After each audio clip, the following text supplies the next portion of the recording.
Oh, you guys are seeing this slide with the cover, the 4 images, right? Yes. Yeah. Okay. My Zoom settings moved to a different monitor, so I got confused for a second.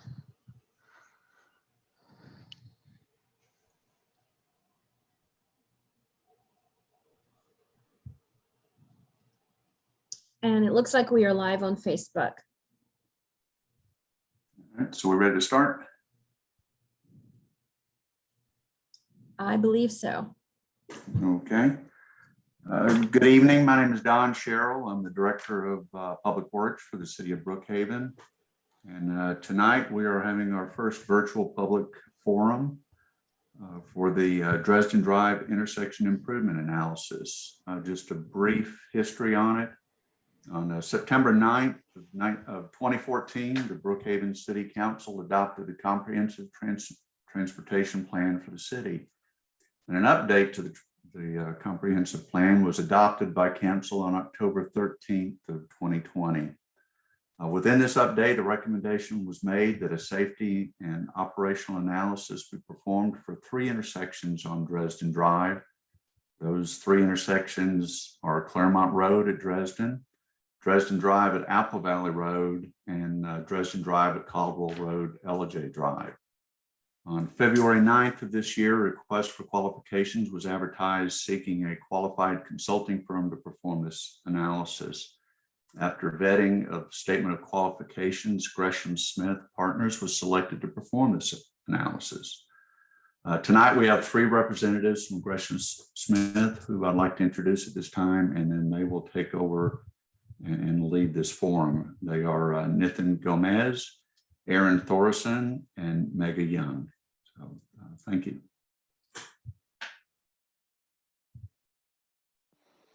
Great. Thank you for the introduction, Don. Good evening, everyone. My name is Aaron Thorson. I am part of the project team representing Gresham Smith, working closely, as you may have heard, with Don Sherrill and other staff at the City of Brookhaven to do this study. We appreciate you taking the time to be with us this evening.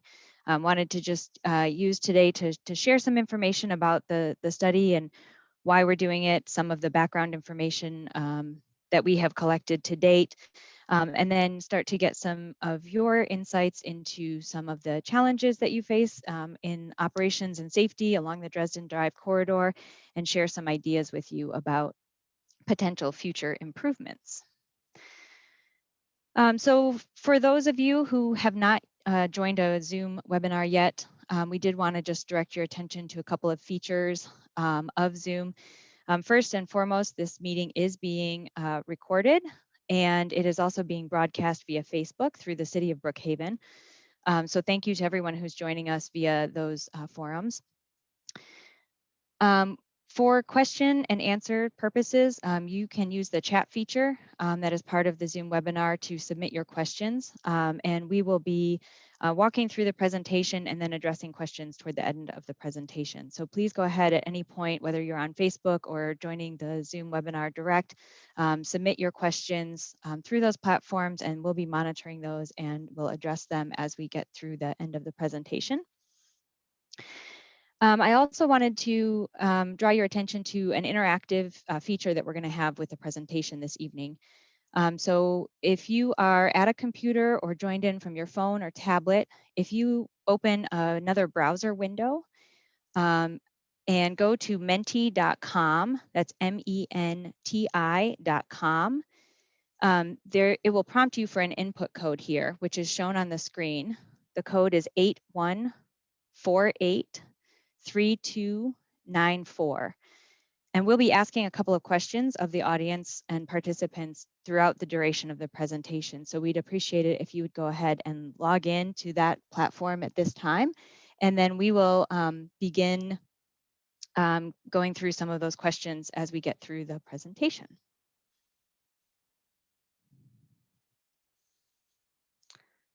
Just briefly, we're going to provide a little bit of an overview of the study, a summary of existing conditions, traffic study findings, and potential ideas for consideration. So just kind of starting to think about what are some of the ideas and topics that we might want to look into a little bit more as we move forward with our analysis.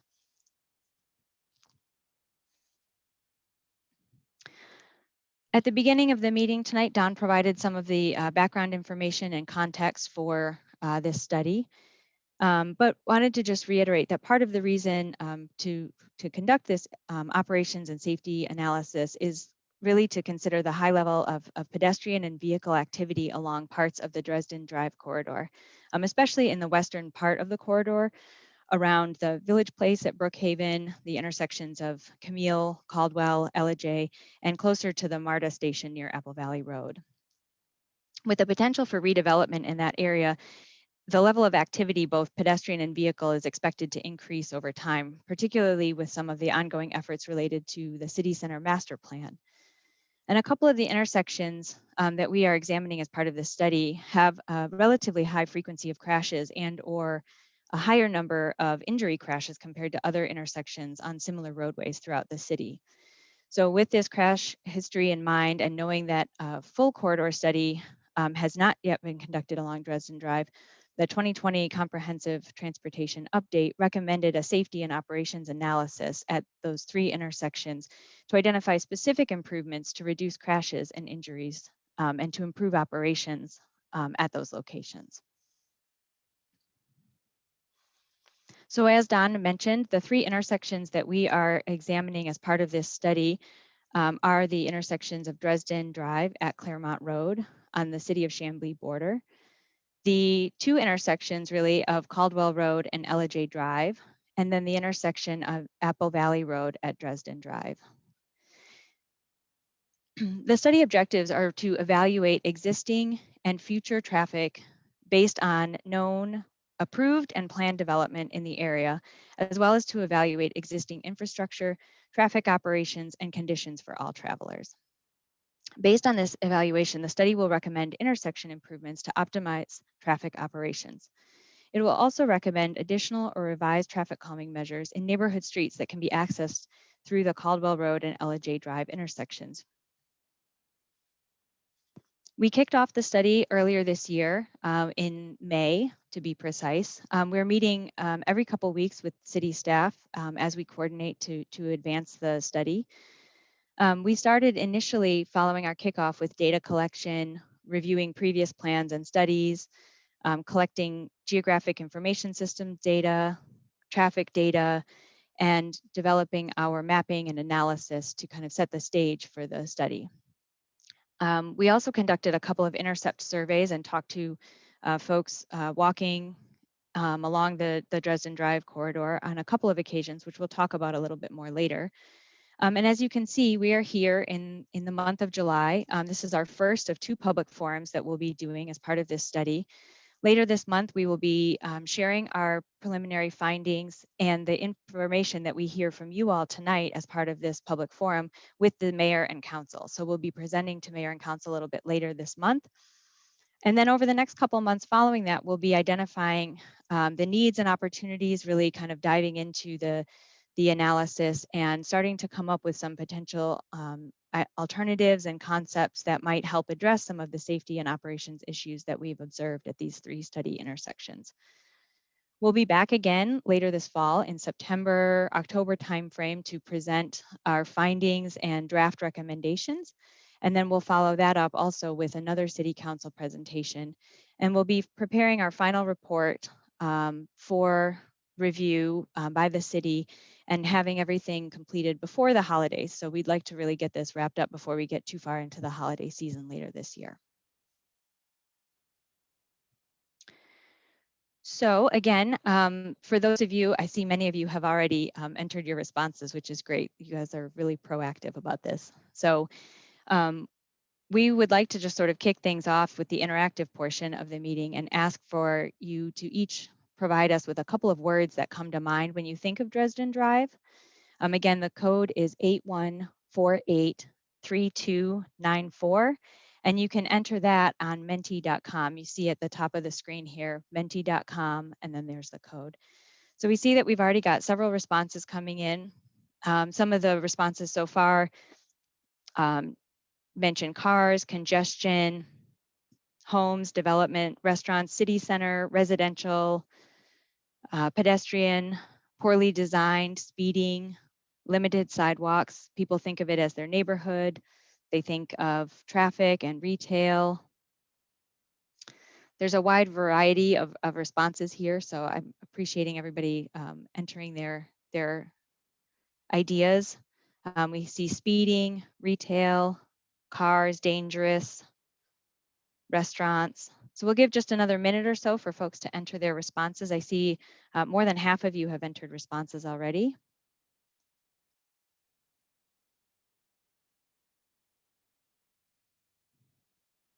We're still getting a couple more to come in.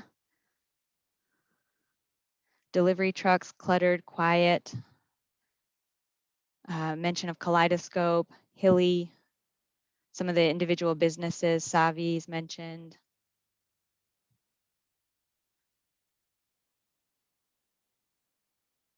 So that's great. Looks like we've got more than 2/3 of people have submitted responses so far. So we'll go ahead and we can move on and continue going through the presentation, and there'll be an opportunity for some additional input as we go forward.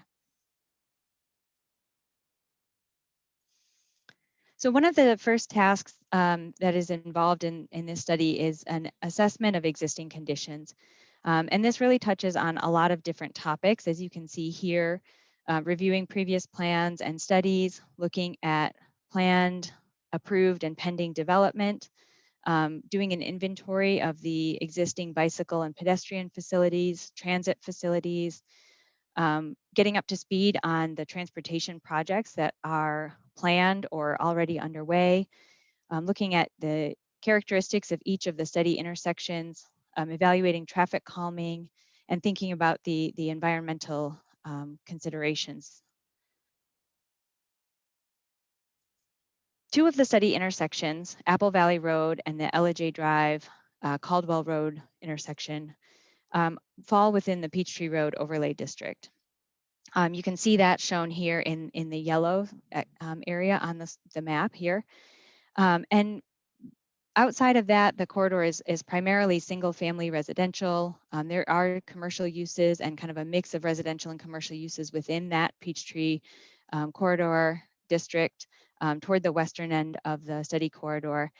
The bulk of the study corridor is within the Ashford Park Drew Valley character area, which will help ensure that those neighborhoods retain their character as some of the commercial parts of the corridor continue to evolve, as they will do with the ongoing city center master plan, for example, and some of the other planned projects. At the other end of the corridor at Claremont Road, which shares its border with the city of Chamblee, that intersection kind of straddles the city line there. And so in the city of Brookhaven side, it is within the Ashford Park Drew Valley character area, and it falls within a Buford Claremont character area or sort of land use designation on the city of Chamblee side.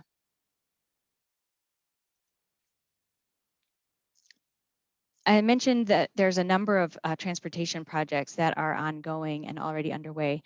The city is doing a great deal to make some improvements to the Dresden Drive corridor in coordination with the Georgia Department of Transportation. So we just wanted to share a couple of those projects with you tonight.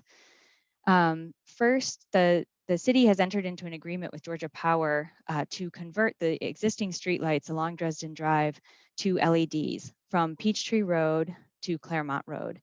So those LEDs are more efficient and will save the city money in maintenance and energy costs. The LED bulbs are longer lasting and more efficient, and that will help with safety as well, providing a better quality of lighting for to kind of illuminate things. So that project is ongoing. And was recently just agreed to and is ongoing. So I'm not sure the exact timing of those, but that project is underway at this point. The second project is the pedestrian crosswalk upgrades. So the city has received a $150,000 local maintenance and improvement grant, or LMIG grant, from the Georgia Department of Transportation to fund an upgrade of the existing flashing beacon crosswalks that are located along Dresden Drive at Camille, the entrance to Village Place, Brookhaven, and Appalachie Drive. So those existing flashing crosswalks here are going to be upgraded due to this grant funding. And what that will do is actually provide lighted signs. So the signs themselves will have lights around the outsides of them. It will also install in-pavement lighting where the crosswalk stripes are, and then actually replace the pavement markings for the crosswalks themselves and restripe the street center lines. So that project was just recently approved and is moving forward in the near term.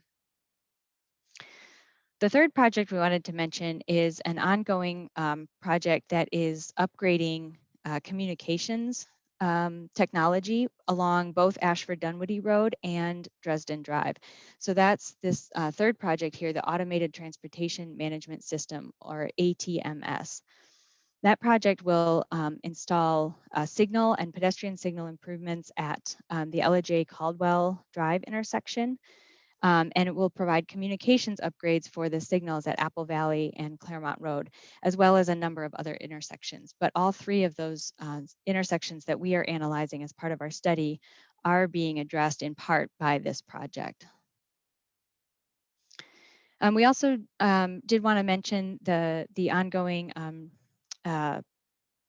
projects that we're taking into consideration as we do this analysis.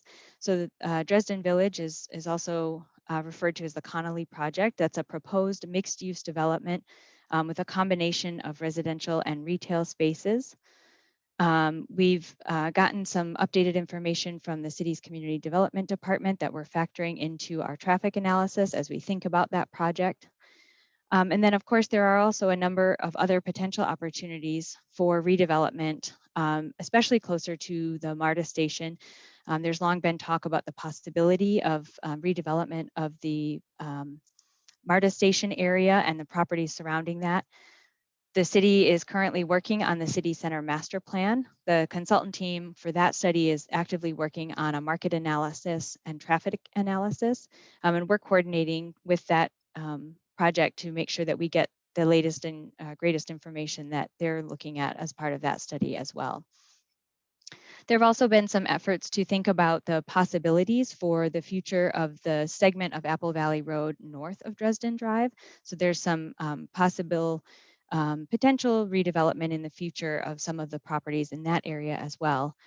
And then also, lastly, I wanted to just mention that we are aware that earlier this year, the City Council approved an agreement to purchase the 1382 Dresden Drive property, the former Rita Cleaners there.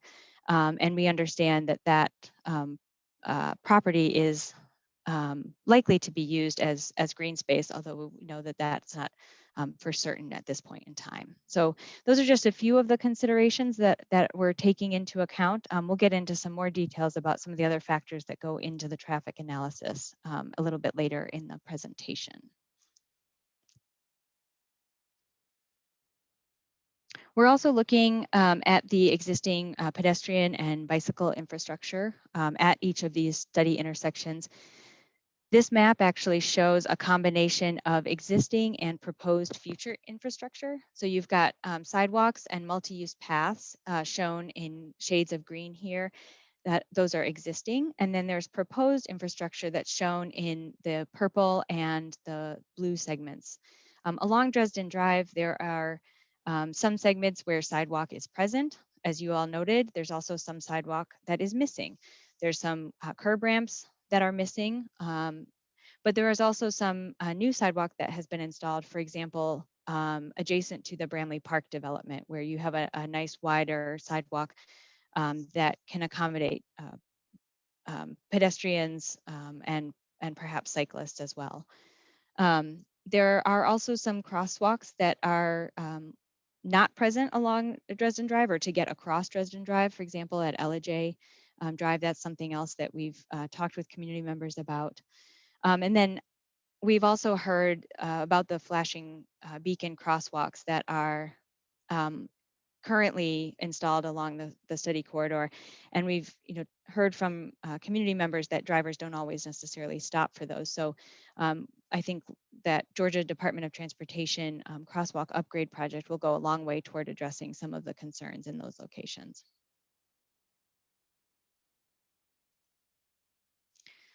Just looking a little bit more closely at each of the study area intersections. Here you have Dresden Drive and then Apple Valley Road.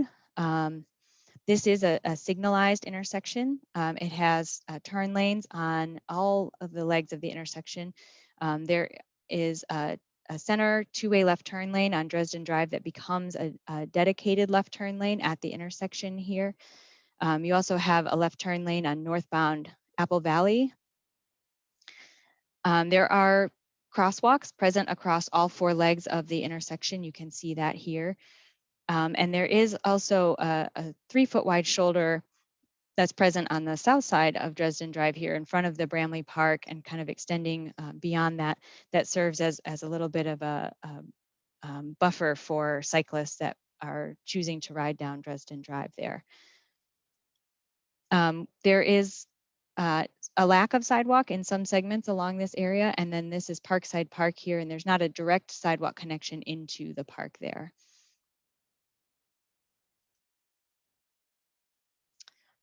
Continuing eastward, this is the Ella Drive and Caldwell Road intersection here. So it's actually technically two offset T intersections.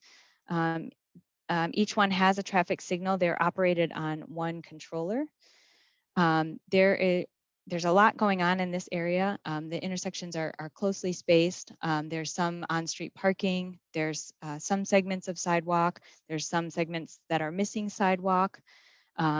Particularly at Caldwell Road, the crosswalk and the curb ramp currently don't really line up.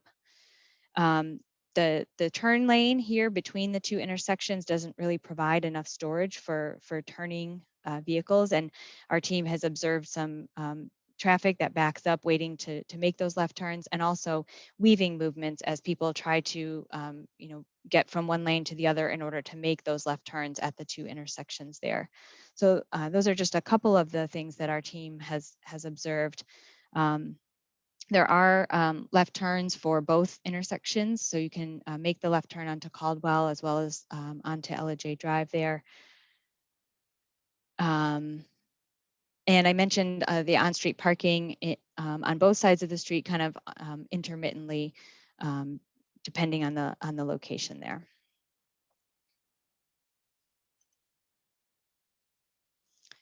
Continuing over to the Claremont Road intersection at the eastern end of the study corridor. This is also a signalized intersection with crosswalks present across all four legs of the intersection. Claremont Road is served by MARTA bus route 19. So there's a bus shelter in the northwest corner of the intersection and a bus stop in front of the CVS here in the southeast corner of the intersection. The sidewalk in this area along Dresden Drive is not continuous. We've seen some worn and faded pavement markings here where the crosswalks are. You can see kind of the pattern of the tire wear over the crosswalks there. There are left turn lanes provided on all four legs of the intersection, which allow protected and permissive left turns. And then there's also some a short right turn lane here along Dresden Drive. And there is a hill in the Claremont Road profile here. So that's another thing that we're thinking about in terms of what contributes to some of the crashes that we've seen at this location. Another aspect that we're looking at as we conduct our study is neighborhood traffic calming. So traffic calming is the use of physical measures that reduce the negative effects of motor vehicle traffic, designed to guide driver behavior and improve conditions for non-motorized users. So really the goals of traffic calming include slowing vehicle speeds, reducing the frequency or likelihood of collisions, and reducing cut-through vehicle traffic. As you all are probably well aware, the city has an established traffic calming policy and traffic calming program. As part of that program, eligible neighborhoods can petition the city to authorize installation of traffic calming measures within their neighborhoods. So there's some details about that on the city's Public Works website, but in essence, 50% of households that would be affected by a proposed traffic calming district have to sign a petition. And then once that happens, the city can initiate a study to identify the appropriate measures. And then the property owners within that area would have to approve the plan. And then ultimately it would be voted on by mayor and council to approve the proposed traffic calming measures. So these areas that are shown in blue here represent the traffic calming districts that have already been established by DeKalb County and by the city of Brookhaven. So a number of these districts actually predate the incorporation of the city of Brookhaven, and they were created by DeKalb County. These areas include installed speed humps, turn restrictions.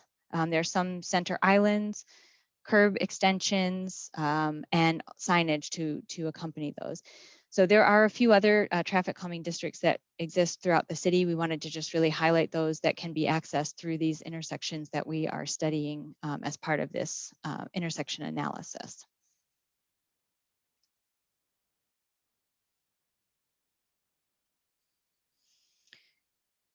So as part of the traffic study, kind of looking in more detail at the traffic operations and turning movements at each of the study intersections, we first looked at the patterns of crash data that have been reported over the past 5 years, and then also analyze existing traffic conditions, what's happening out there today, kind of basing that on historical data as well as newly collected data, and also look at the expected traffic conditions in the future if no improvements are made to these intersections. So this next couple of slides really just provide kind of a synopsis of some of the crash patterns and the reported crashes that have occurred over the 5-year period from January of 2015 to December of 2019. So what this shows you is crashes by severity. This is the Dresden Drive, Apple Valley Road intersection again. So you've got the parking lot for the Brookhaven MARTA station here. This aerial is a couple years old. The Bramley Park development you can see here is under construction at the time this aerial photo was taken. But the colors here for each of these dots kind of reflect the severity of the crashes. So the green colors represent non-injuries or just complaints of injuries, and the yellow and orange represent minor injuries and more serious injuries. So during that 5-year period, there were a total of 49 crashes reported at this intersection. You can see that the majority of them resulted in property damage only. However, nearly a quarter did result in injuries. So about 12 collisions here resulted in injuries to 16 people during that 5-year period. Most of the crashes, more than half, in fact, are of the rear end type. So rear end crashes are typically associated with congestion. And there's also about a third of crashes that are angle crashes. So due to conflicting turning movements, things like that. There were a couple of pedestrian and bicycle collisions that occurred during that time at this intersection. The bicycle collision involved a vehicle that was turning left and didn't see the cyclist. And similarly, the pedestrian collision was also involving a vehicle turning left that struck a pedestrian in the crosswalk. At the Ella Drive Caldwell Road intersection, you can see there were similar sort of number of total crashes here, 50 during that 5-year period. A slightly lower overall percentage of injury crashes, but similar patterns in terms of the number or the percentage of rear end collisions and angle collisions. One thing that I think is important to note is that at this location, we do see a slightly higher percentage of sideswipe crashes, and that is likely due to people changing lanes to be able to maneuver to make those left turn movements in this sort of short space between the two intersections here. There was a pedestrian crash that occurred during this 5-year period that we analyzed as well in July of 2019. It actually happened along Caldwell Road here, approaching the intersection.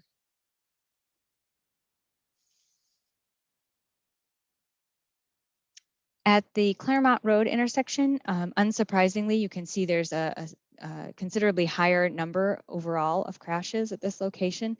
I think that makes sense given that Claremont Road is a busier road than the other two kind of north-south roads that we are looking at.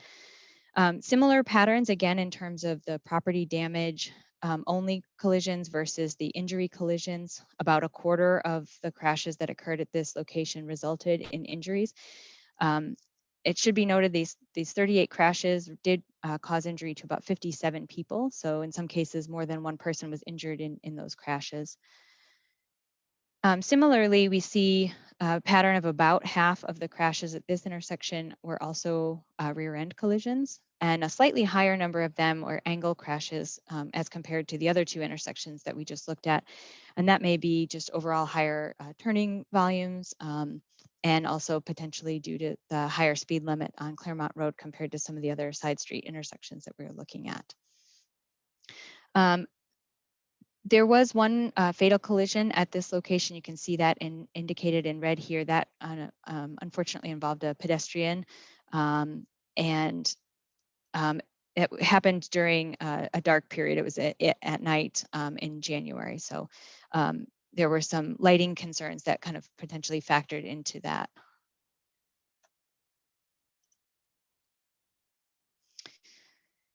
So the traffic evaluation also focuses on capacity, operational, and safety analysis of the 3 study intersections, really to aid in developing recommendations for potential improvement projects. So kind of drawing from that, the crash history as kind of the safety analysis, we also then want to look at the traffic operations and the turning movements at each of these study locations. So one of the things that is part of any traffic analysis is looking at what we call level of service, which is a measure of operational performance or the amount of delay that a traveler might experience at an intersection. So level of service is typically measured on a letter scale from A to F, as you can see here, where A represents relatively free flow conditions, and F represents sort of a breakdown in traffic flow or a more congested sort of condition. To do the analysis, our team analyzed a combination of historical traffic data and new count data. So we actually had new counts collected in May of 2021, which included peak hour turning movement counts and kind of 48-hour counts that collect total volume counts of traffic in both directions along part of Dresden Drive and also on Claremont Road. But given the ongoing effects of the COVID-19 pandemic, we also looked at historical count data from prior years that was provided through other sources, including the Georgia Department of Transportation, approved traffic studies, and other plans that were done as part of city contracts. So our team obtained and reviewed the historical data as well to kind of determine the accuracy of the newly collected data and compared the historic patterns with more of the new count data that was collected earlier this year. And after comparing the historical data to the newly collected count data, the team determined to kind of use the historical counts as the basis for representing and kind of determining the existing baseline conditions for this study. So using that kind of growing that historical data to 2021 levels and then conducting the analysis, we can see that each of the study intersections operates at more or less an acceptable level of service, level D or better, in the current issues, or in the current year rather, in 2021. But each of these intersections still experience multiple operational issues due to a number of different factors, such as the close spacing of intersections, the on-street parking, the inadequate turn lane storage that we mentioned, and the weaving patterns. So while it appears that these intersections do have the capacity to accommodate the existing traffic volumes, these operational issues have an impact on traffic and how it operates along the corridor as a whole. We also then look at future conditions on a couple of different time horizons.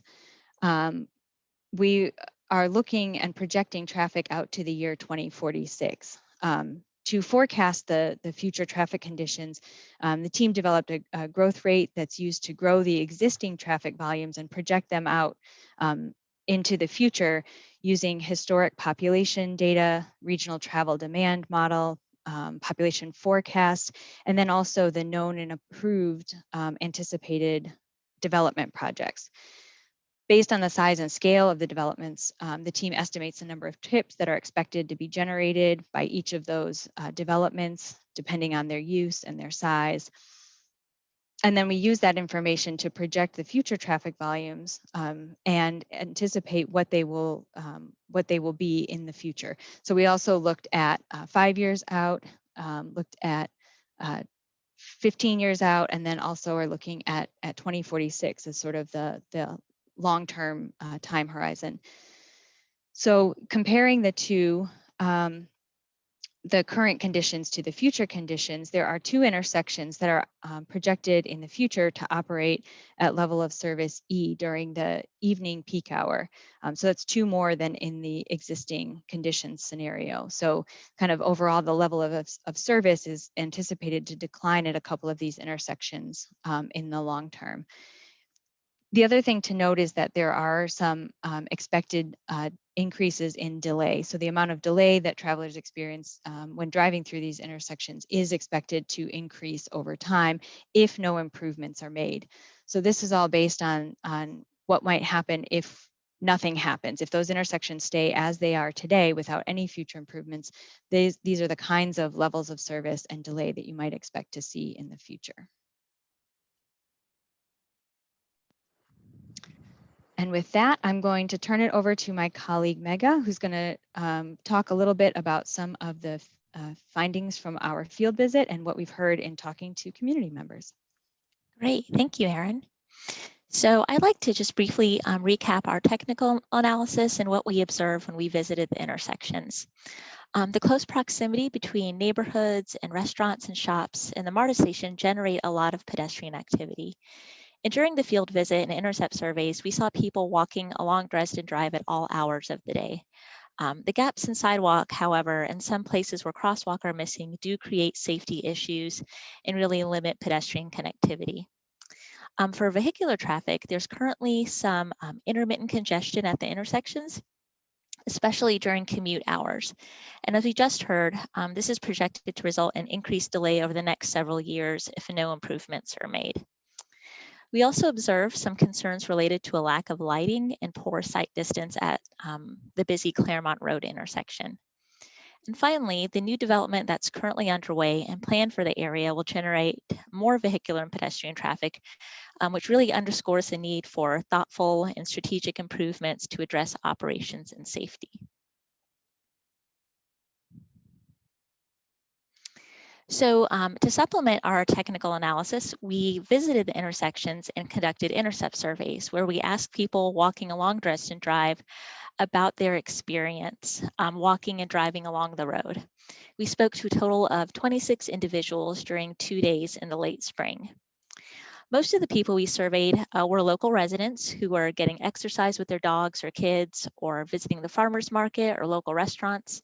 We also heard from people who work in the area and were walking to or from lunch. We got a lot of great input. We heard that most people feel comfortable walking along Dresden Drive, but that they do have concerns about crossing the road. Nearly everyone we spoke with noted that it's dangerous to cross at the flashing beacon crosswalks.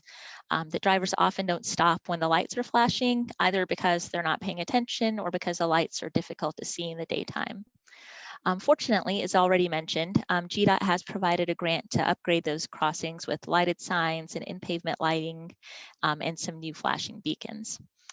We also heard concerns about the increasing volume of traffic and difficulty parking, and that local residents generally try to walk when they can to avoid having to get in their cars for those short trips.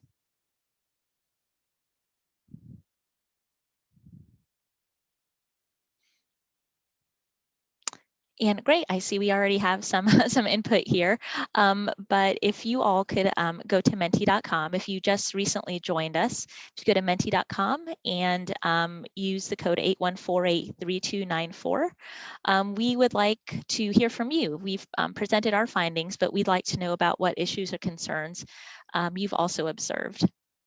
And you may enter multiple responses.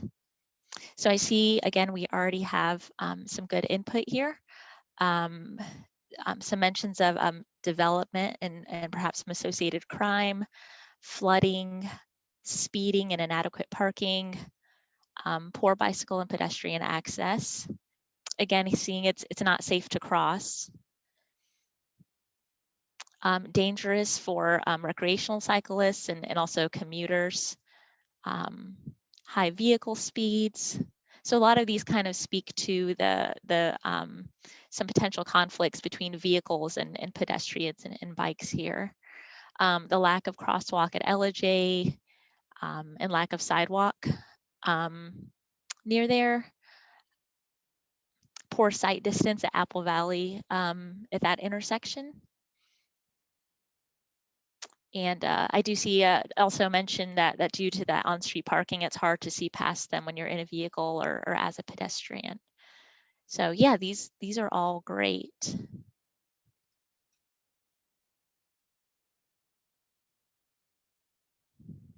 Thank you so much.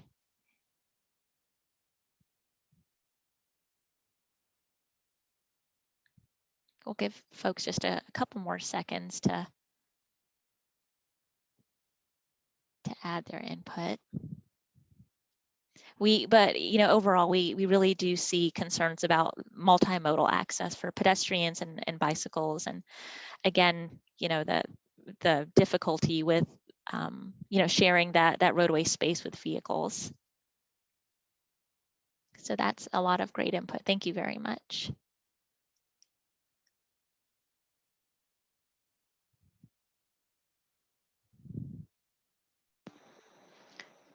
Do you want to just give it another minute or so, or should we go ahead? It looks like we're still getting a couple in, so maybe we'll give it, just a little bit longer.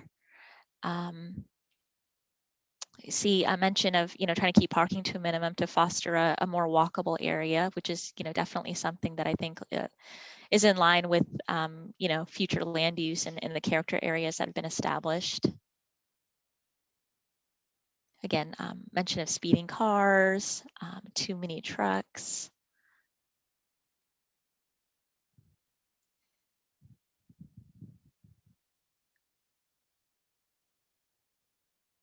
That's nearly one response for everybody who's on the call, so that's great. Terrific, thank you so much.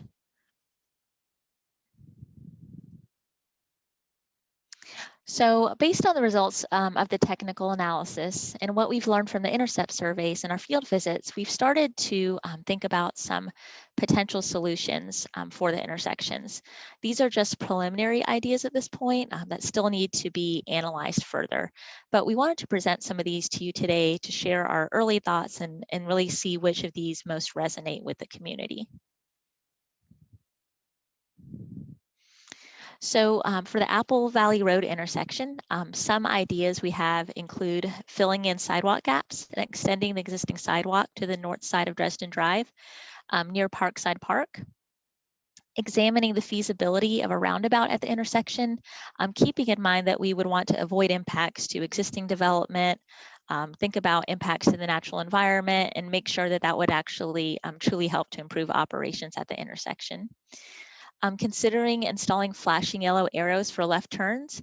So instead of a solid green ball that you would often see on a traffic signal, which tells drivers they can turn left but must yield to oncoming traffic, the flashing yellow arrows are considered a better way to communicate that same thing to help make those movements safer. And we'll also see whether installing dual left turn lanes on northbound Apple Valley Road and a dedicated left turn lane on southbound Apple Valley Road would help to make the intersection operate better in the future. For the LJ and Caldwell Road intersections, we're primarily thinking about pedestrian improvements here, including filling in sidewalk gaps towards Parkside Park and exploring a new crosswalk and pedestrian signal across Dresden Drive at LJ Drive. The GDOT sponsored ATMS project that Aaron talked about earlier, just to remind you, is already going to install flashing yellow arrows for traffic turning left from Dresden Drive to LJ Drive and Caldwell Road. It'll also add a signal for the driveway into 1407 Dresden Drive across from Kaleidoscope so that drivers can turn right, left, or go straight from that driveway. And that project will also add pedestrian signals to cross Dresden Drive on the east leg of the Caldwell Road intersection.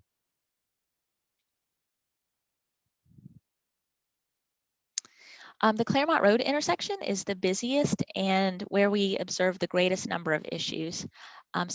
Some potential ideas for this location are to extend existing sidewalk further along Dresden Drive, to upgrade the traffic signals to include those flashing yellow arrows for left turns, to extend the right turn lane on eastbound Dresden Drive for right turns onto southbound Claremont Road, to consider prohibiting right turns on red on both legs of Dresden Drive, because the hill on Claremont Road and then the bus shelter and quick trip sign on the northwest corner do make it difficult for drivers turning right to see traffic coming from their left.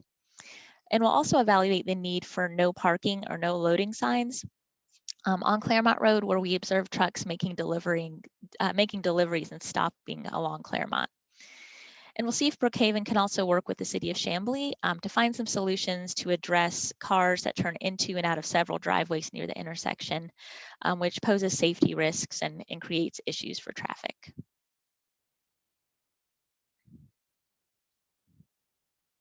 So we'd like to hear from you again. If you just joined us, if you go to menti.com and use the code 81483294, we'd like to hear, which of these preliminary ideas most resonate with everyone.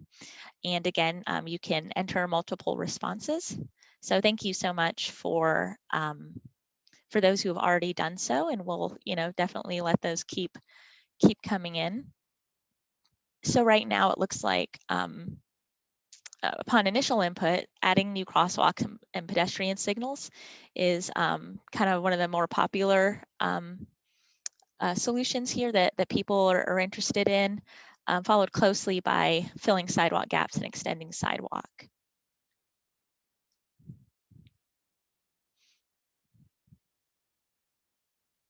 And that really speaks, kind of with what we definitely heard during the Intercept surveys for sure, that walking, crossing and walking along Dresden Drive is definitely a safety concern. So that makes sense that we're also hearing that from the community. So that's great.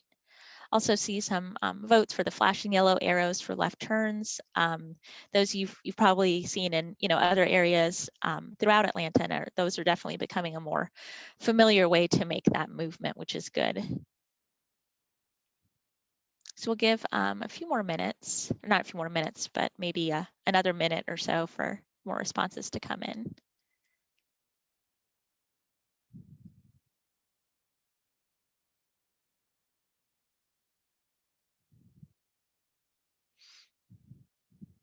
It looks like there's, maybe some interest in that potential roundabout at Apple Valley and extending or installing turn lanes, but overall, greater interest in the seeing those pedestrian and multimodal types of improvements.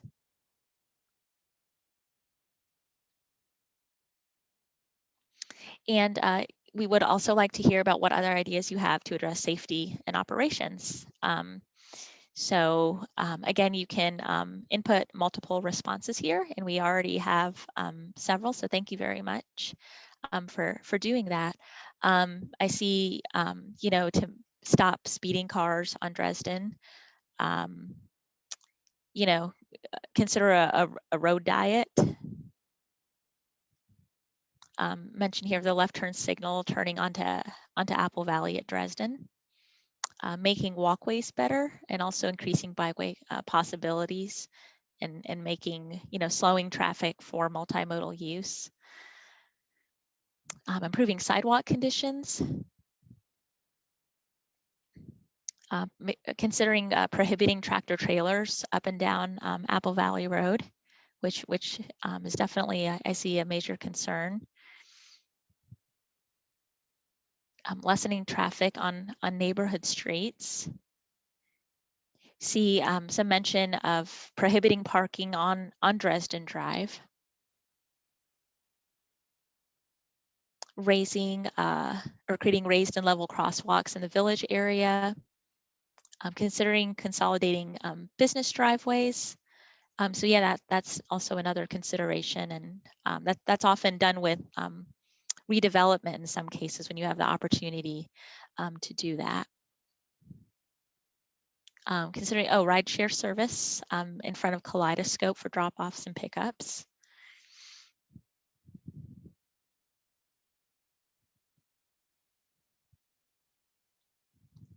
Considering reductions in speed limits. And I do see a comment also that sight distance is a concern at Claremont Road, especially with that high-speed traffic. And that's definitely something that we observed as drivers, but also when we spent a couple of hours out there observing traffic. So great, thank you so much for your input.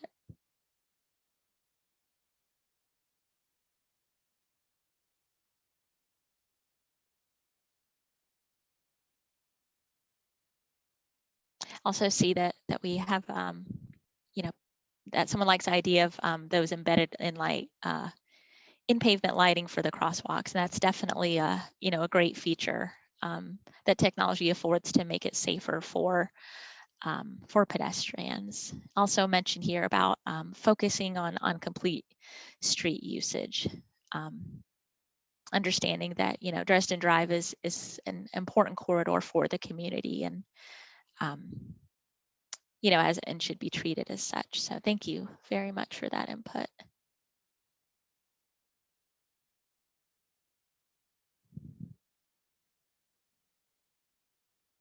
Great. So it looks like we have, yep, I think that's good, Erin. Thank you. So this concludes the presentation portion of our meeting. There will be additional opportunities to learn about the progress of the study and to share your feedback. So later in July, we will be presenting at a City Council work session similar to what we did today, presenting progress and key findings and what we've heard from the community. We will have a second public forum towards the end of September, where we will present draft preliminary recommendations to the community and also get your feedback again at that time. And then in November, we'll present the draft final recommendations and report to the City Council, and that will be towards the conclusion of this analysis. So now I would like to turn it over to Anne Marie. And Anne Marie, I think you are going to moderate some of the questions we received. And actually, yes, thank you. We do have these are the project contacts. So if you do have questions moving forward, here's information for the project manager at the City of Brookhaven, Mr. Don Sherrill, with his contact information, and also Nathan Gomez, who's the project manager on behalf of Gresham Smith. So do feel free to reach out after this presentation if there's anything else we can help with or anything else you need answered.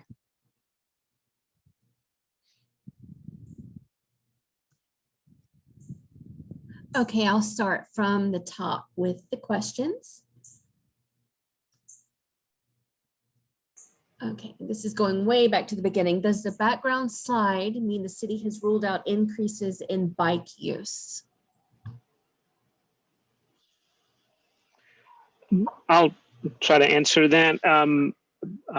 No, I think we are, the traffic study would definitely look at all users of Dresden Drive, including bicyclists.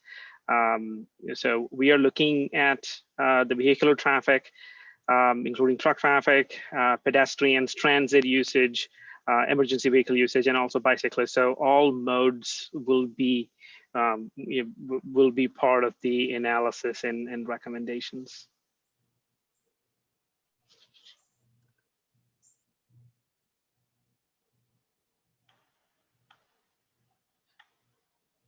And is there anybody here who can elaborate on the Apple Valley Entertainment District? I can definitely try to answer that. There was a research into potential for an entertainment district on Apple Valley. Again, no approved developments or approved plans for development.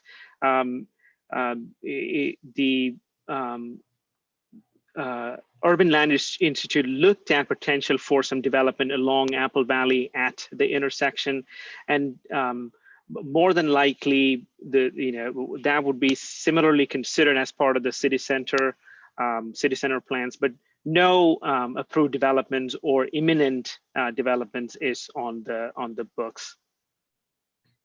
Okay, will the pedestrian improvements at LJ Drive and Caldwell be the same crosswalk upgrades as mentioned in Brookhaven Village? For example, light frame signs and in-pavement lights.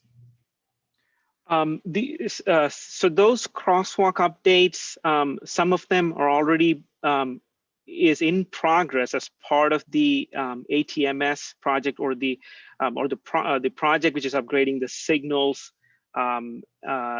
along Dresden Drive. We, as part of our analysis, we will be looking at other improvements along Dresden, and we'll definitely consider in pavement lightings at the crosswalks, or in frame lights at the street signs. Definitely, that we will definitely consider that.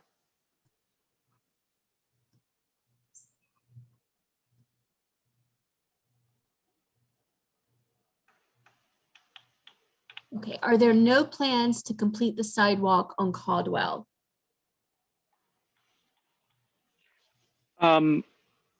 If I understand it correctly, there are sidewalks along Caldwell at the intersection, and I don't remember at the top of my head what is the plan for sidewalks on Caldwell itself, but we can definitely make a note of that in our report.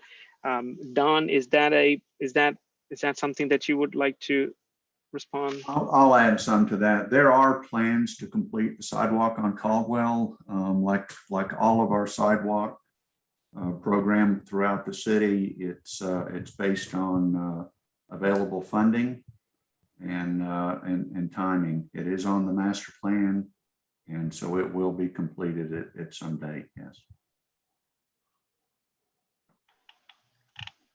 Thank you, Don. Okay. The RFP contained a specific quantification of development assumptions, Appendix H, that was developed with community input. It is larger than the 3 bullets mentioned. We need to know ASAP if you will deviate from the Appendix H assumptions. Yes, so we have taken into consideration the development table that was provided as part of the RFP. We had discussed with the city to understand which of those developments are still on the books.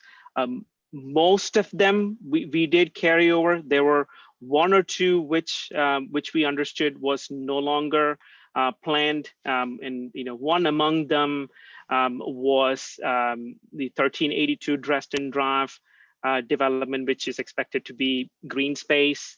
The University Baptist Church, there's no expected development that is on the books at this point, and the Pappas Turboleger development, which was withdrawn.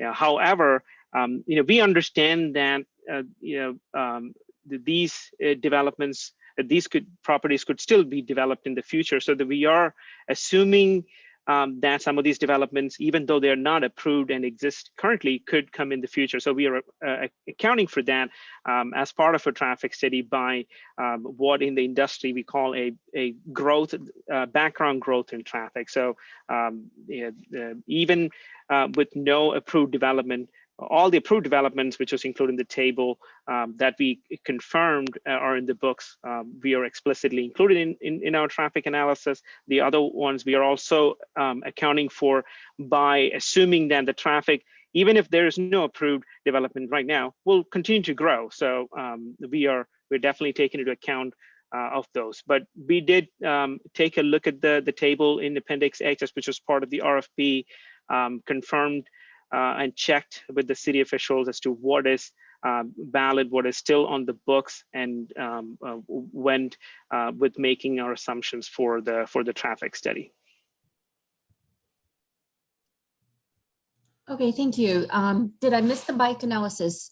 The pedestrian analysis was minimal, but at least something. What happened to the analysis for bike and other road users? We're definitely considering bike users as part of our analysis. One thing which I want to point out is that as part of all the plans that we are looking at, one of the plans we're looking at is the city's bike ped trail master plan, which had done the extensive analysis for all the roadways within the city, including Dresden Drive, and has suggested and recommended improvements for Dresden. And that has been done and adopted, approved by the city. So we will be carrying over the recommendations from there and adapting it based on our analysis for this project and the recommendations that we develop. So we'll definitely take that into account, and that will be part of our recommendations. Okay, thank you. It looks like there's also some discussion on bike users and when it is legal or not legal to ride your bike on a sidewalk. Erin, would you like to answer that? Sure. I think I saw some discussion back and forth in the chat about that, and a 10-foot wide multi-use path can be used. That's kind of the minimum required width per Georgia Department of Transportation or Georgia's standards codes for allowing a multi-use path. So that could be used by bicyclists and pedestrians as a multi-use path. Narrower than that, it would be just considered a wide sidewalk and not technically legal for bicyclists to ride on a sidewalk.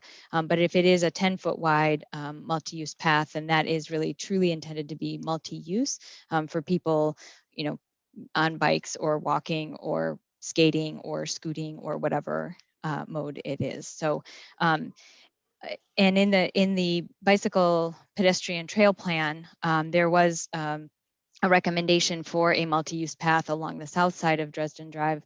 And part of that has been installed as redevelopment is occurring, as I had mentioned, with the Bramley Park development, for example. So that's why there's kind of a wider sidewalk in that section. It's really a wide enough to be a multi-use path. And that's the same kind of standards that the city follows in its infrastructure projects when it's designing and developing multi-use paths, differentiating those, by that 10-foot minimum to create a multi-use path. Don, did you want to add anything to that, or you? I think that pretty much covers it. I mean, anytime that we do a multi-use path, it will be 10 feet in width. Okay, thank you, Erin and Don. Do you have data to put the crashes in context? For example, how many pedestrians use it, how many bikers, how many motorists, etc.? Yes. So at all three locations, we do have traffic data that we obtained as part of previous traffic studies and data that we collected specifically for this project. So we have the number of users, vehicles, bicyclists, and pedestrians that are using these intersections. So we can see the exposure, so to speak, and so we can definitely put the crashes in context and see is that high relative to the number of users at any intersections? Yes. Okay, is there a level of service for the pedestrian experience? For example, how much delay do pedestrians experience due to current infrastructure, like waiting for it to be safe to cross? Yes. and a lot of times the delay that pedestrians experience is not it's directly related to the operation of the traffic signal. So if in one of the considerations in operating a traffic signal at intersections like this is to have a what in industry we call a cycle length to service all phases of the traffic. It's very directly related to that. So in using a right length for the traffic signal indications, we can make sure that the pedestrians are not delayed too much at any of those intersections. So that is will be part of our analysis and looking at how long the traffic signal needs to operate every cycle to service each of the movements is part of our analysis. Okay, thank you for that. Does the 2046 model consider any change in mode use, such as a rapid increase in e-bike commuting? The 2046 models does not explicitly do that, and in a lot of times the use of e-bikes and things like that, it is very dependent on city ordinances and things like things which are very uncertain. We've seen cities which have those have gone back to not allowing those. So what in our research, what we found did not show that, or did not show a different in mode shift. Now, what we are one of the pieces that we are analyzing is looking at an overall regional level. Looking at the growth in traffic and also the mode shifts, and that actually we get that information and then use that information in our traffic signal to see what is the growth of traffic. So it is in one way accounted for in our traffic analysis, not specifically to quantify the rise in e-bikes, because that's very speculative and very dependent on city ordinances and things like that. Okay, do the future traffic conditions incorporate induced demand of other transportation projects, particularly those done by GDOT and Gwinnett? Yes, and one of the research and that we do as part of any project, and then also trying to identify the growth in traffic into the future, is to look at a regional model which models every single project, including all the GDOT projects, Gwinnett County projects, and any projects within our area, within what we would call the Atlanta metropolitan region. So all those projects are explicitly modeled, and the traffic impacts, those are explicitly modeled. So in reviewing that travel model, we know the impacts due to those, and we are borrowing that information from those models and directly using it in our traffic study. Okay, how do these survey results compare to Brookhaven PD data, and will police data factor into the study? Pre-COVID, the city's pedestrian safety program took far more actions against pedestrians than motorists.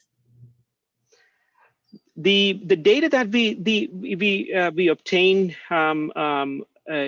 are usually reported by individual jurisdictions, police departments. So it is the data that Brookhaven PD reports to the state, that gets into a database, gets reviewed by the appropriate folks. Once it is reviewed, undergone quality control and things like that, we then obtain from the state, and that's what we use in our analysis. So every reported incident and crash is then used for any transportation analysis that we do, and that's exactly what we are doing in our study also. Okay, are all potential ideas valid under GDOT regulations, or is that part of what needs to be looked at? All the ideas that we are looking at could be allowed by GDOT. And there are policies and project delivery requirements that you'll still have to follow for any project. But at least so far, nothing we have observed, and we are thinking, and the potential ideas that we threw out, everything seems like they're potential. But before we kind of dive deep into it, we will not know for certain. But everything that we are seeing so far seems that it could be potential for these intersections. Okay, you mentioned Camille and LJ Street, not the intersection of LJ to Dresden. What analysis of traffic of the neighborhood streets is being done? As far as neighborhood streets are concerned, I want to step back one step, saying that our main focus are these three intersections at Dresden, Apple Valley, Dresden at LJ Caldwell, and Dresden at Claremont. So in our analysis, we are explicitly understanding the growth in traffic due to all these developments at all those intersections and all the legs to those intersections. So talking about LJ, we know exactly how much traffic is going to increase on LJ. Now, when it gets into the neighborhood streets, that is beyond the scope of what we are analyzing. We know how much traffic is on LJ, but we will not know how much traffic it's on Camille. The recommendations that we are looking at is more specific to what, if any, traffic calming ideas could be brought forward to address the increase in traffic at each of these three intersections and the side streets at those three intersections. I'd like to interject in regard to that too, is that the only time that Camille was mentioned is when we were talking about the examples for the new pedestrian crossings, as that was brought up, and the fact that that was one of the current intersections that were going to be improved under this LMAG safety grant that we received.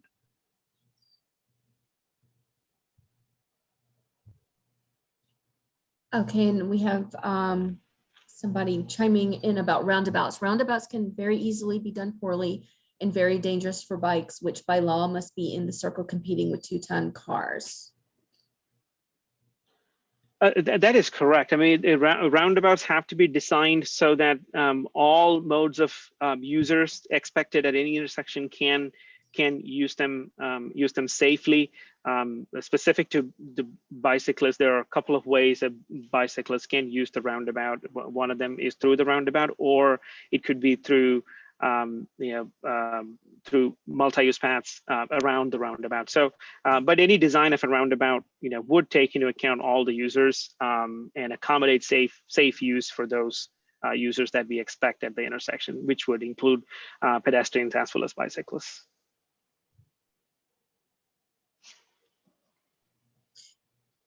Someone is asking, can we get a copy of the slides? I believe the answer is yes. We will be finalizing these slides, and Don, I think we can make them available through the city's website. Yeah, we'll get it posted on the website.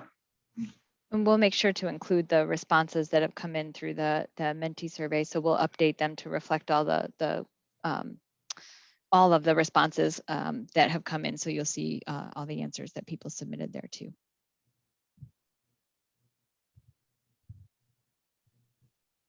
Okay, we've got a comment. Sounds like the bike analysis was not done during your site visit traffic study. So during the site visit, we had made observations about the different users of these intersections, and also I mentioned that we did obtain a traffic count specific to our project as part of this. So we did obtain traffic counts, which included the number of bicyclists and pedestrians at each of these intersections. So we did obtain those traffic counts. Okay, what is the timeline for extending the sidewalks on the north of Dresden Road from North Thompson to Claremont? Again, a timeline like that is totally based on budgeting. And what is allocated to us on an annual basis.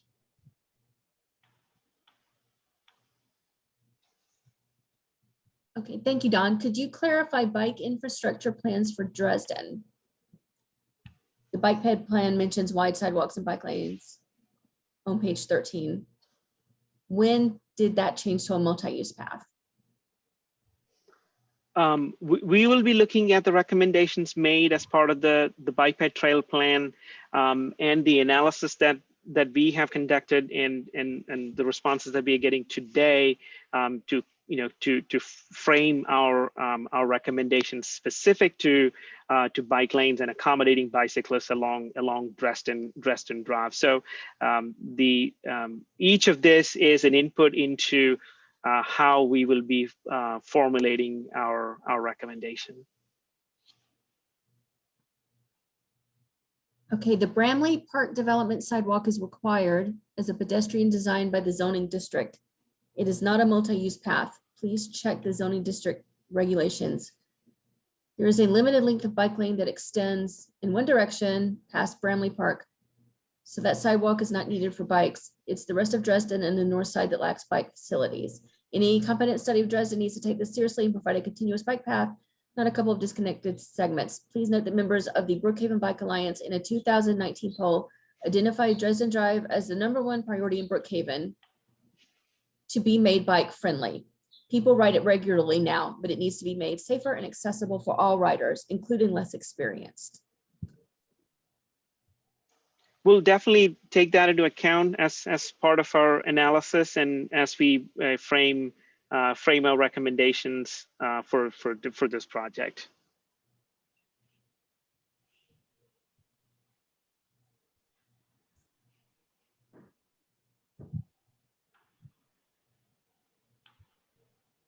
Okay, and then we have another question about the analysis of the neighborhood streets, and it was in the RFP. It was requested that analysis of neighborhood streets be done in this analysis. And I apologize, my screen's skipping around a little bit if I'm skipping around. Yes, as far as the neighborhood streets, we are definitely looking at the current and proposed traffic calming ideas along the neighborhood streets and how that could be enhanced as part of this project by identifying applicable traffic calming measures to address any of the increased traffic demands on those side streets. So that is how we are addressing the impacts to the neighborhood streets. We are not specifically looking at the level of traffic at each of those neighborhood streets, but instead the traffic analysis and the scope of our project, because it focuses on those intersections at Apple Valley, LJ Caldwell, and Claremont. We know the increase in level of traffic at those roadways and how that then impacts the neighborhood streets. That will be the basis of our recommendations for any enhanced or new traffic calming measures. And will community members be able to speak during this call? Actually, yes, you need to go to chat if you have a question. We're about 15 minutes away from the meeting being over and we still have a lot to get through. So I will also say if I missed anything, please make note of the email address and phone numbers on that slide in case any of your questions are not addressed. Okay.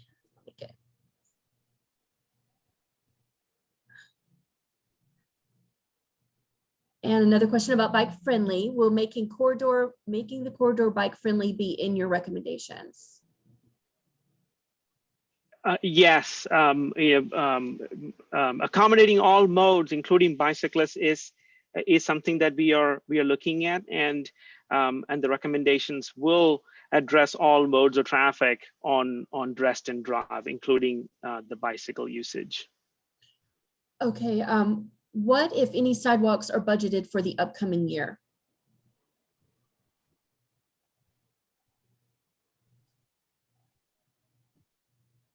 Currently, there are none that are budgeted for it.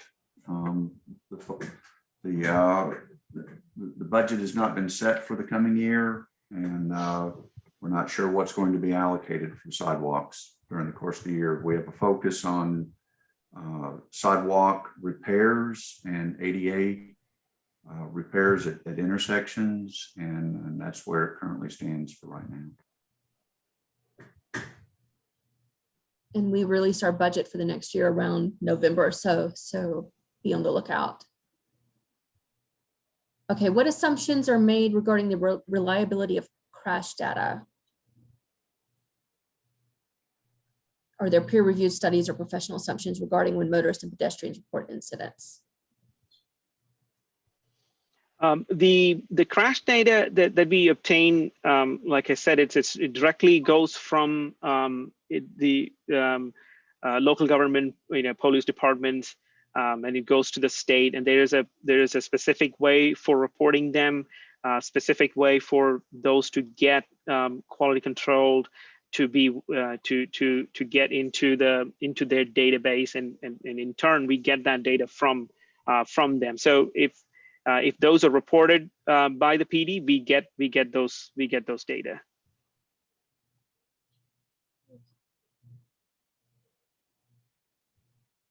Okay. There is a comment that there are no sidewalks on Apple Valley Fernwood Court to Druid Hills.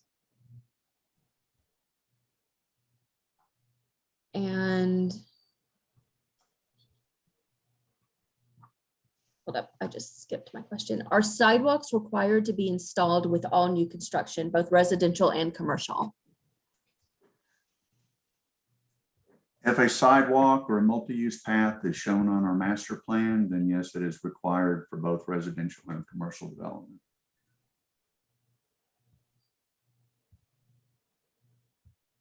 Okay, did the city of Brookhaven supply the Brookhaven Field Civic Association's extensive work to Gresham Smith that has exceptional community feedback on traffic and pedestrian safety at the intersections in question?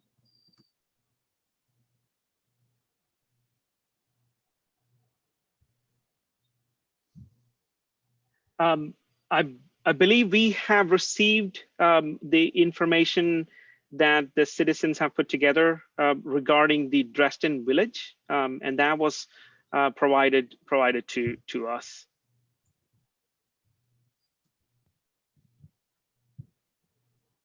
Okay, I'm not seeing any more questions in chat, and I didn't see any on Facebook Live.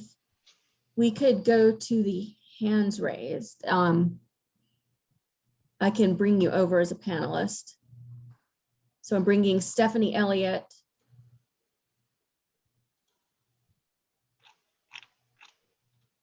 Over first.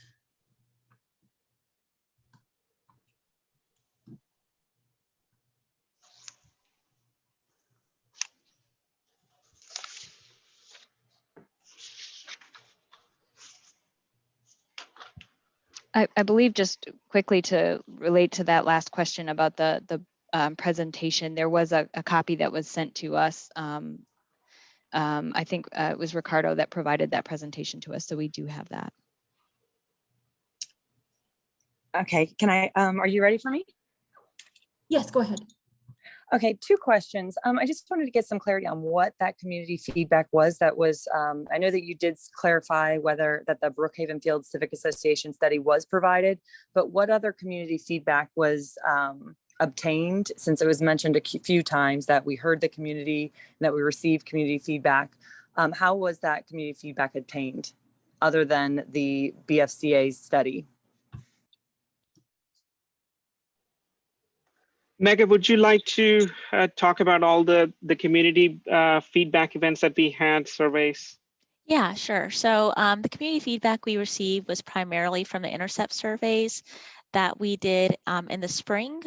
We tried to target 2 different days and different times of the week to make sure we were capturing a variety of users. So we went out on May 27th on a which was a weekday afternoon, kind of around the lunchtime period. And then we went out on a Saturday morning on June 12th, when there were a lot of people walking and, with their kids and dogs and going to the farmers market. So we did approach several people to ask questions about their experience driving and walking along Dresden Drive. The survey was about, it's like 8 to 10 questions long, took about 5 minutes. And of course we spent as long as people like speaking to them, as we appreciated getting their input.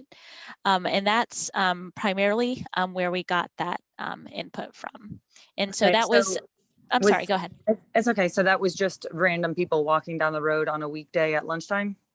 So it was, it was people, we specifically went to the intersection locations, especially closer to Apple Valley and LJ Caldwell, because that is where we were seeing more pedestrians. And we did also ask them, do you live in the area? Do you work in the area? And most of them were local residents. I think a couple of them worked in the area and were walking to and from lunch. And I'd say out of the 26 we spoke to, we probably approached closer to, I'd say maybe 50, 55, 60 people. People who don't always want to talk to us, but no, it's okay. The reason why I ask, and I want to bring it to this question, to this meeting tonight, is my husband was approached. And it was very minimal questions that was asked. And he was surprised that it was a weekday that this was being done, because it really wasn't a good idea of really the community's living and everything that goes on during just like a random Wednesday during COVID at lunchtime or after lunch. But I also knew that there's extensive community feedback that really gets to the heart at a lot of these safety concerns that has already been done that would far surpass and outweigh this and better align with the safety concerns addressed in this presentation. So I just wanted to kind of really get some alignment there with what has been done, what is out there with the BFCA's work that has been done in conjunction with Ashford Park, and really try to get more weight on some of these things that have been provided to the city and make sure that Gresham Smith knows that these things are there. The other thing that I want to just briefly ask is, we're talking about very specific intersections, and it was mentioned by the gentleman on this call that all the main legs that fed into these intersections were also looked at as it relates to the city, or especially the neighborhoods. Am I missing something, or how does the intersection of Peachtree and Dresden not come up on those legs, or how has it not come up in this presentation? Is it just outside of the scope of the RFP, or how did that get omitted? Yes, that's correct. Within the scope of our study, we are primarily looking at these 3 intersections. So the leg of Peachtree and Dresden, and that being a feeder that drastically impacts all these intersections, isn't being considered in the study, or even just being weighed into how they impact this? Not directly in this study. That is not an intersection which is part of this study. That is beyond the scope of this study. Okay.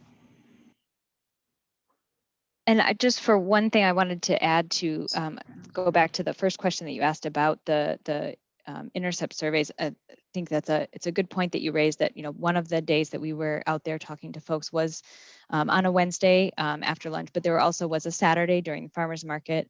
And we also, part of the reason for holding this meeting tonight is to get some additional feedback and get more input from you all tonight.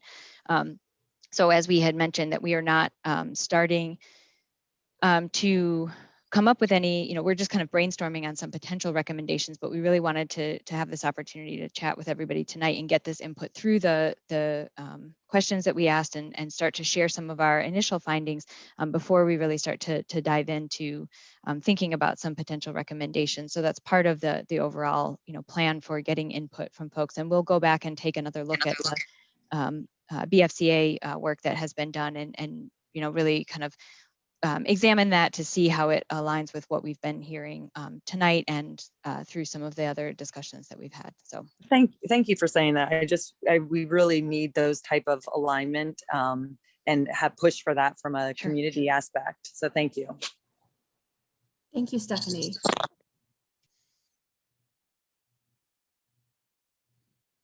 And we have one other hand that's been raised. So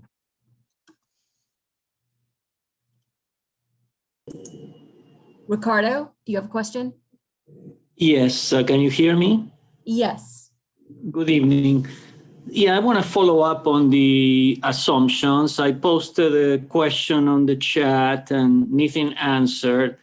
We need more precision. So we prepared that table of development assumptions with input from Christian Sigman, from John Park, and the city decided it was good enough to be included in the RFP.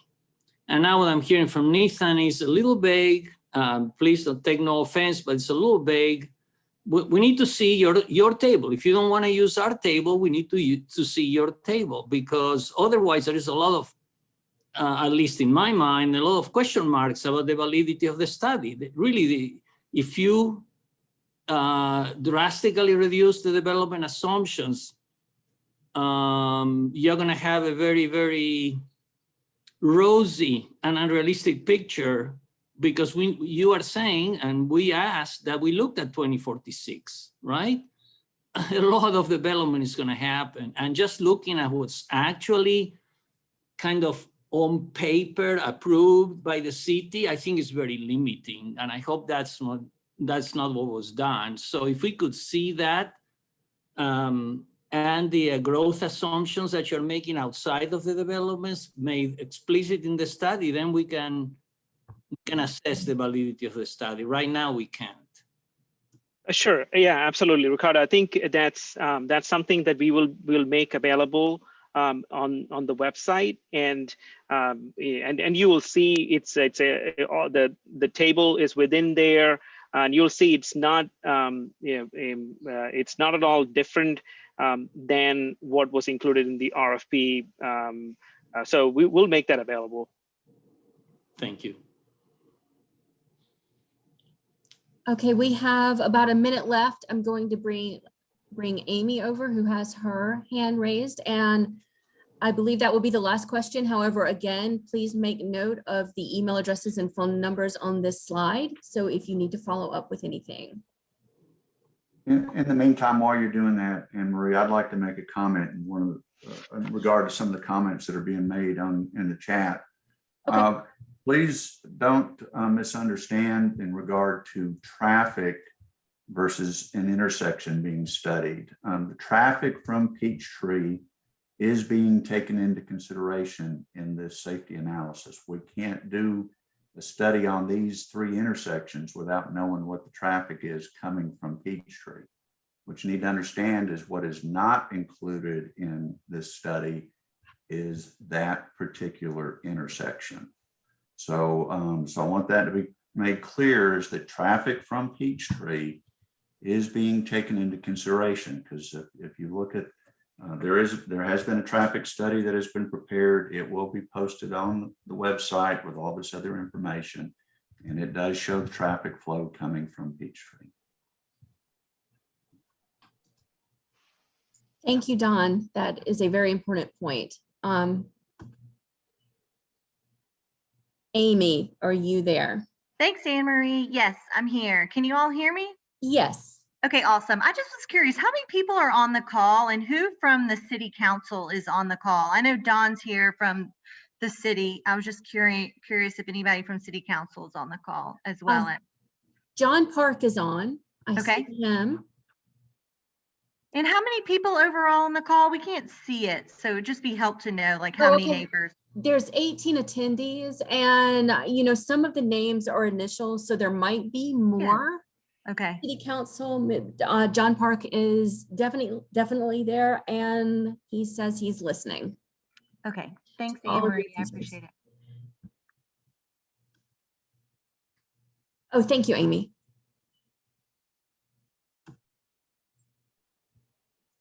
So guys, I believe that's it, unless you see anything else in the chat that I missed. Again, please make note of the contact information up here.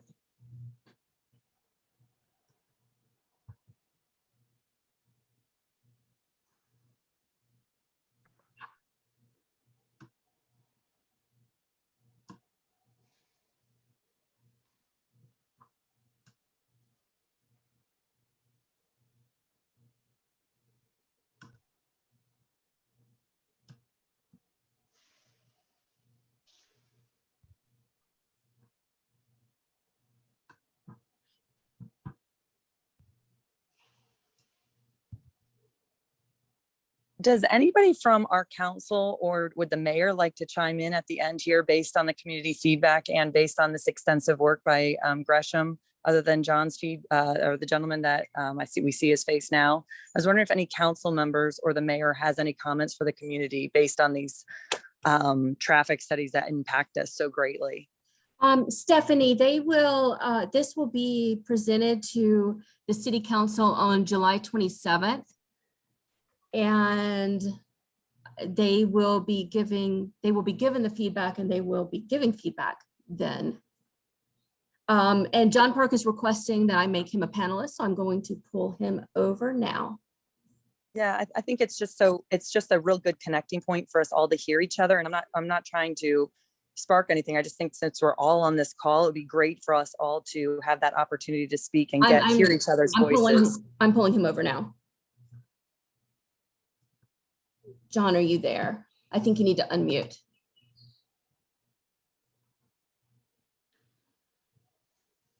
Let's see.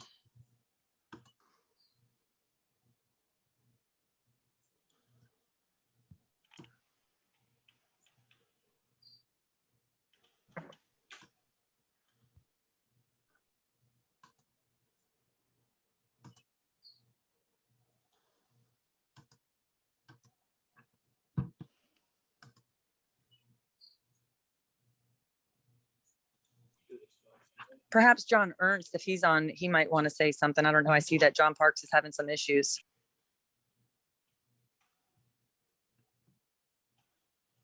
Okay, I'm going to give Councilman Park a few minutes to see if he can get, and I think he's trying. I do not see John Ernst on the call.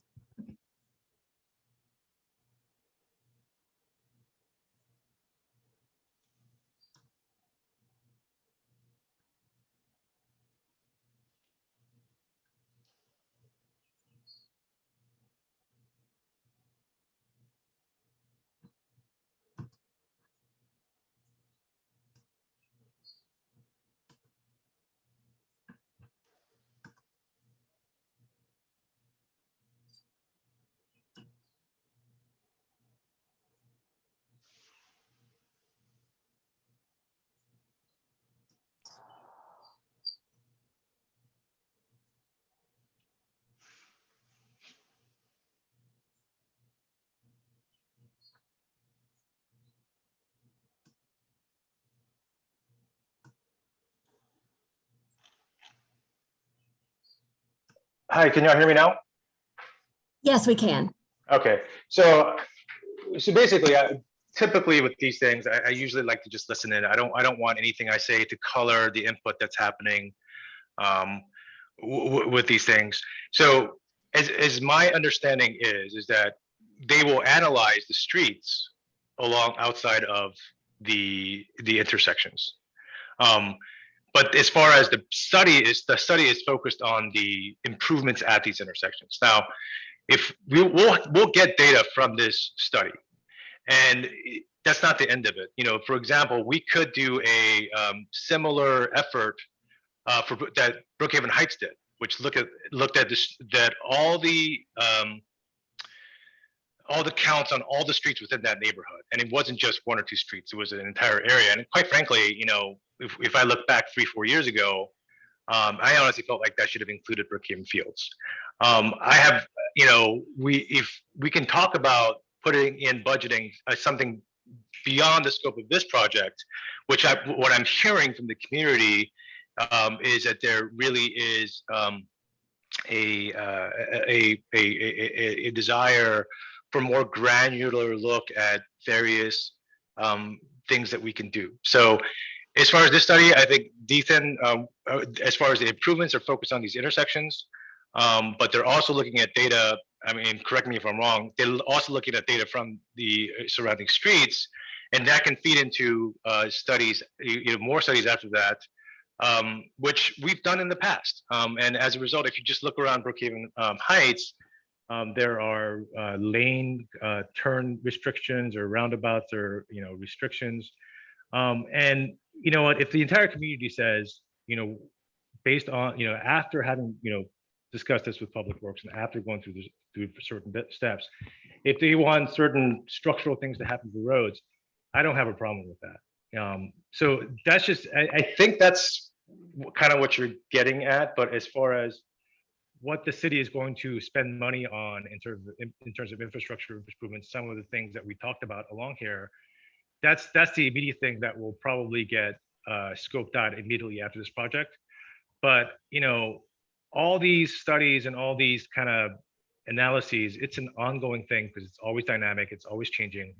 And I definitely am interested to see as we flesh out more of the details that come into the assumptions that were made and what is approved and what is likely. And I think during our RFP, Ricardo, as you recall, I'm not sure if I said this exactly, but something like a sensitivity report.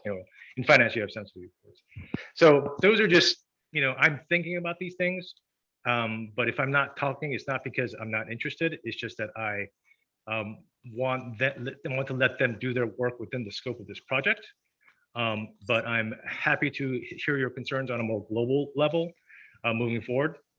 And take your input beyond that. I posted my cell number. My email address is john.park@brookhavenga.gov. My cell number is 404-822-7059.